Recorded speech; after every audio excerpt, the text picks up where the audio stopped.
Back in 1909, a man by the name of McMahon was travelling through Galway. Along his route, he branched off to see County Roscommon. The River Suck is the borderline between the two counties.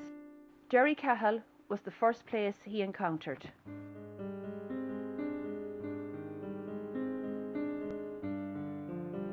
McMahon's time here would influence him to write a poem about Derrycahill.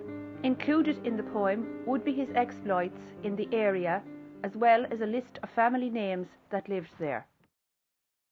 There were 30 families living in Derrycahill in 1909.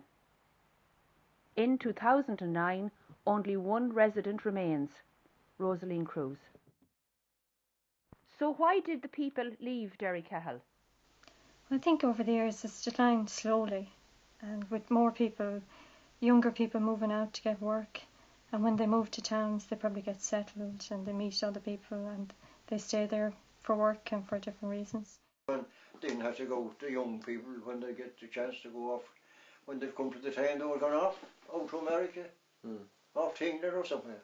There's no other work anywhere else around? No, nothing is wrong.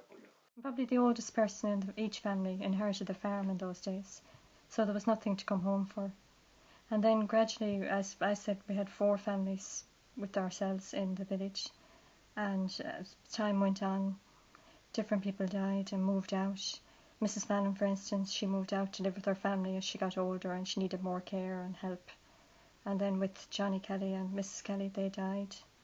And unfortunately, I lost my last neighbour recently, Gabe Lally. People led a simple life in Derrycahill. They lived off the land and provided for themselves by doing so. Most people, probably at the time, were probably self-sufficient nearly. They'd have animals like pigs that they would kill. They'd have poultry. They'd have like their own eggs, their own chickens. They'd grow their own vegetables. So I mean, wouldn't be going to shops. There'd be nothing with the tea and sugar, or there wasn't, and the flour. Yeah. But wasn't that the way it was once? What was it? It wasn't like now, you know. Oh no. Everyone had their own eggs. There was no such thing as buying eggs like now. I don't know. Wives of farmers would make their own bread and bake their own, so people would be nearly self-sufficient. Much mystery lies in what exactly was in Derrycahill. There are several ruins of buildings which are unaccounted for. Yeah. Where Tom Butt lived, old Tom Butt. There was a big chimney there, you know. There was a big high chimney there. And there must be a castle there.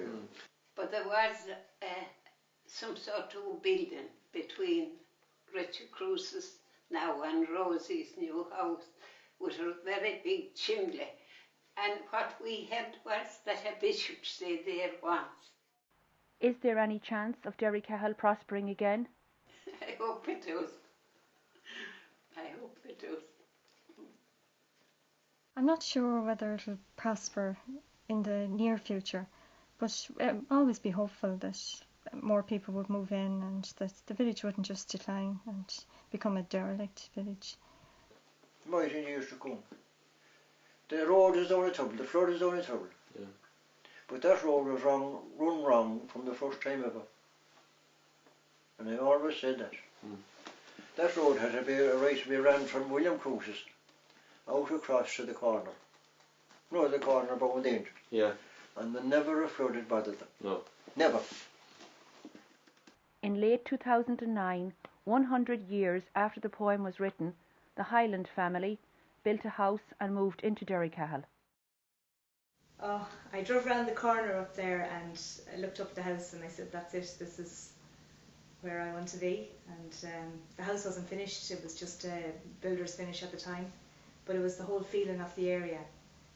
It was I suppose the bird sanctuary and the closeness to the river and the quiet and the open spaces for the kids to run around and that. So it's nice to know, you know, when you walk around the village and you see all the little houses that have been left, and you know, even in some of the sheds the little carts are still there, like, and it's just like a little village that people just vanished from, like, you know, and the houses just crumbled, and you kind of love to know who were they and what happened to them and where did they go, like, and how come they never came back. It's like a little island little oasis. You have the bog one side, you have the river, and then you have Derrycahill, the little circular little island sort of thing. And all of our friends, when they come here, they love it.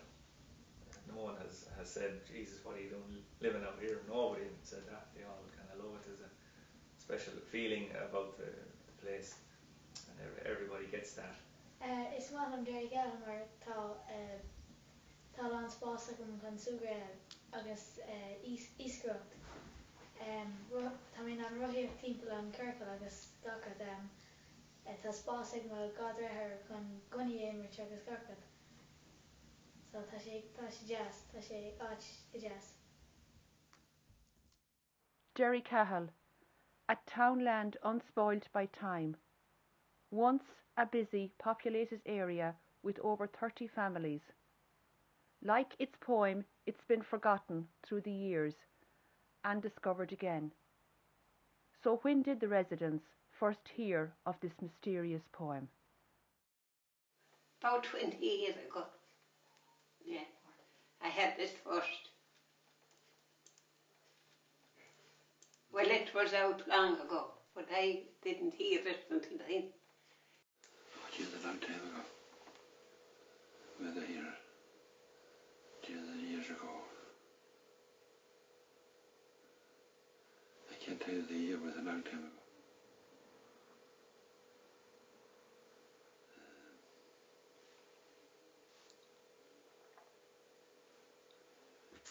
There was an encounter for Johnny Bryan, you sure, he had to learn his death since years ago. At the Mass. Brian Low lived in always. In Derrycahill. The poem. That's a long time ago.